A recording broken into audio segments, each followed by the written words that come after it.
Sejak umur 3 tahun, ayahnya kabur meninggalkannya.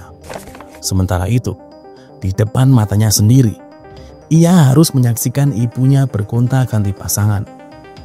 Ini adalah kisah hidup dari Nikki Sixx, seorang anak terbuang yang dibesarkan oleh rock and roll.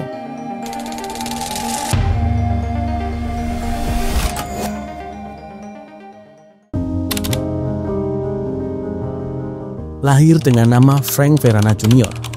pada 11 Desember 1958 di San Jose, California.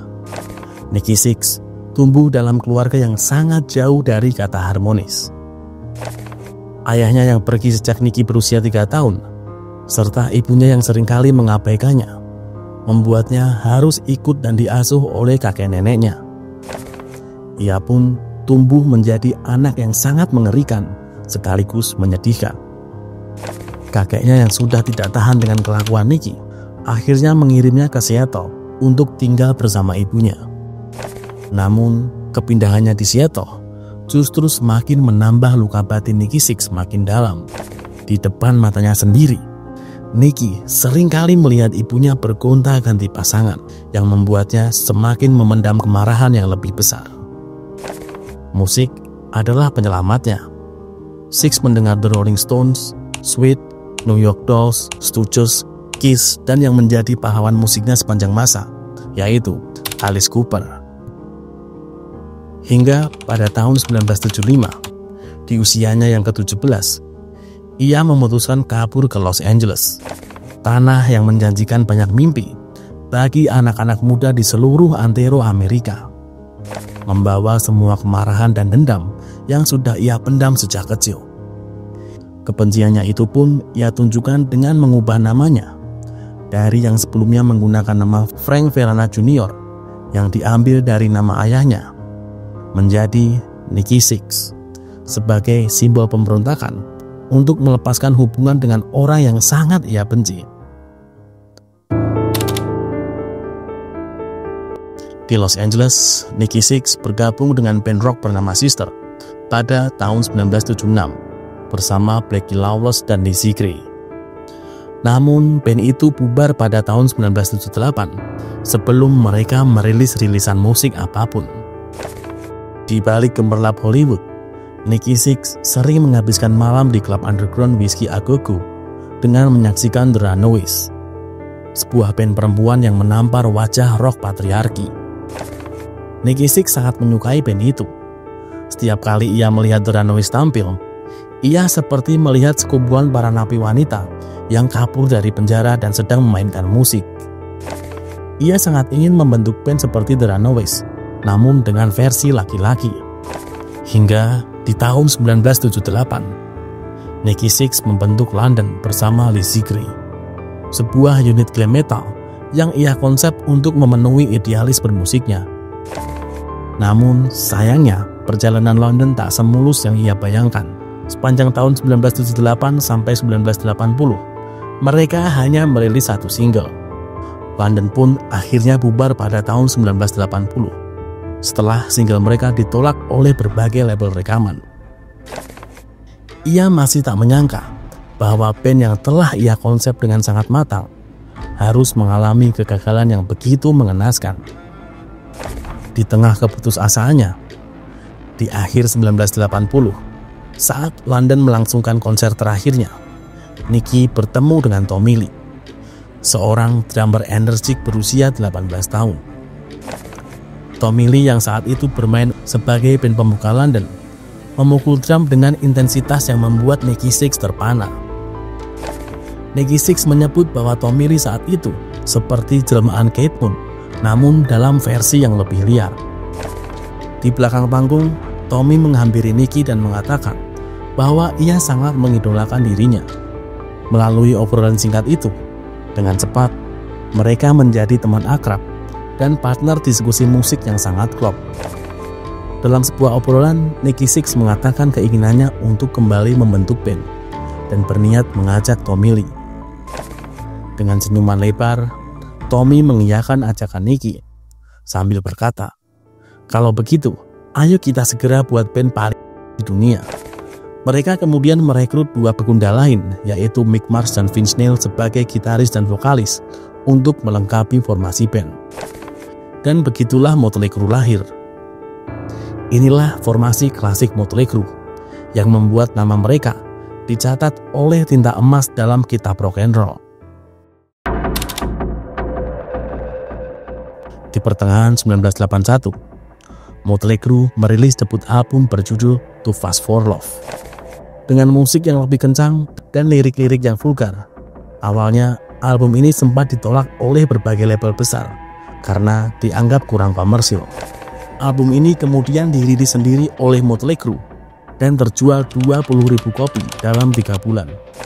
Elektra Records yang melihat antusiasme para penggemar dan respon pasar yang potensial, akhirnya mengajak Motley Crue bekerja sama dengan merilis ulang versi remaster debut album itu di tahun 1982. Dengan cepat, mereka menjadi jagoan baru Sunset Strip dan menjadi salah satu pioner glam metal paling berpengaruh yang diikuti oleh banyak band lain. Sepanjang 1983 sampai 1987, Motley Crue berhasil merilis 3 album yang mencapai kesuksesan komersil. Album-album mereka terjual hingga jutaan kopi, dan deretan penghargaan musik berserakan di depan mata mereka. Namun, di balik semua kesuksesan yang diraih Motley Crue, ada sisi lain yang begitu gelap, yang kemudian menghancurkan band ini dari dalam. Kepopuleran yang diraih dengan cepat membuat Nikki Sixx jatuh dalam belenggu adiksi yang sangat dalam, hingga membawanya ke pintu gerbang kematian. Pada malam 23 Desember 1987, Nikki Sixx terbaring tak bergerak. Napasnya tersengal dan kulitnya pucat kebiruan.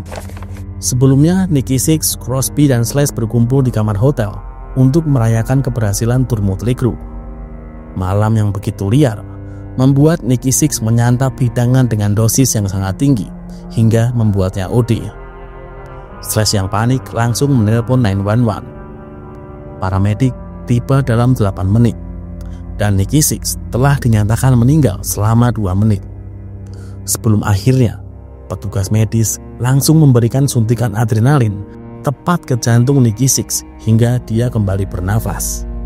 Di rumah sakit, setelah Nikki Sixx sadar, ia langsung mencabut selang infus dan keluar rumah sakit hanya dengan mengenakan celana kulit hitam dan bertelanjang dada. Setelah sampai di rumah, tubuhnya terasa seperti disusun ulang. Ia mengalami gangguan ingatan jangka pendek selama beberapa minggu. Setelah kejadian di tahun 1987 itu, Nikki Sixx memutuskan untuk masuk rehab. Namun sayangnya ia hanya bertahan selama 3 hari. Dalam batinnya ia sangat ingin sembuh, namun tubuhnya tidak kuat.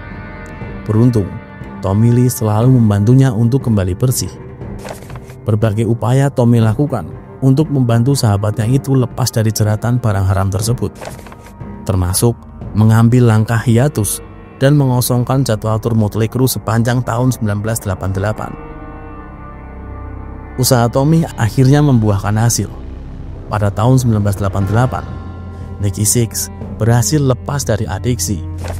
Mereka pun kembali masuk ke studio rekaman untuk menyiapkan album terbarunya. Hingga pada Agustus 1989, mereka akhirnya merilis Dr. Feelgood yang masuk dalam album terlaris mereka.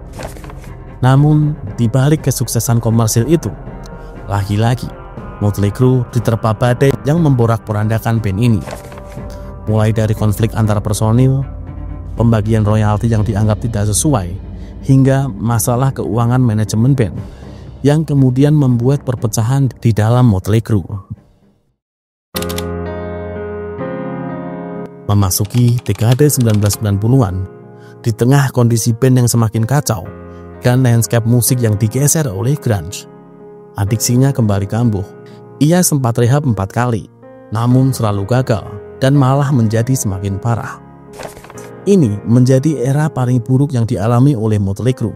Setelah Vince Neil keluar pada tahun 1992, Tommy Lee menyusul keluar dari Motley Crue pada tahun 1999. Sementara Nikki Sixx benar-benar jatuh dalam keterpurukan dan kembali OD untuk yang kedua kalinya. Motley Crue diambang kehancuran dan akhirnya harus vakum pada tahun 2001. Kali ini, Nikki Sixx benar-benar harus memilih untuk sembuh, atau ia akan kehilangan semua yang telah ia upayakan sepanjang hidupnya.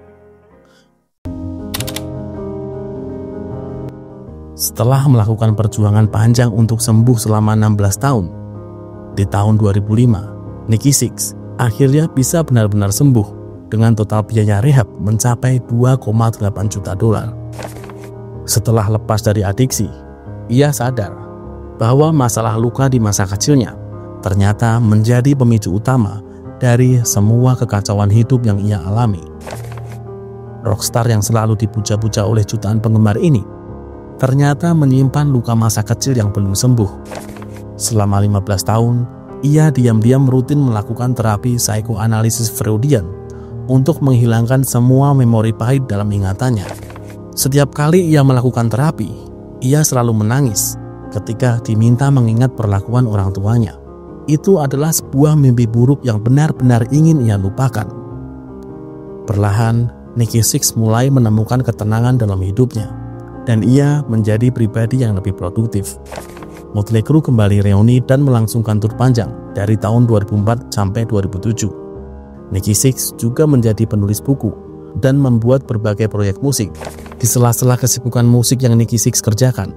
Sejak tahun 2010, Nikki Sixx juga menjadi donatur tetap untuk Covenant House California yang merupakan rumah untuk anak jalanan yang terbuang. Perlahan, ia kembali memperbaiki hidupnya. Setelah 2 kali gagal dalam pernikahan, pada tahun 2014, ia kembali membangun rumah tangga bersama Courtney dan dikaruniai putri yang sangat ia sayangi. Dari rockstar bengal, ia berubah menjadi seorang family man yang rela mengosongkan jadwal manggung untuk meluangkan waktu bersama keluarganya. Dari banyak sekali persimpangan hidup yang telah Nikki Sixx lewati, sebengal dan semengerikan itu hidup yang telah ia lalui. Pada akhirnya, Nikki Sixx tetap berhasil melanjutkan hidup yang lebih lurus sebagai seorang musisi yang bermanfaat bagi banyak orang, dan juga sebagai seorang bapak yang sangat sayang dengan anak-anaknya.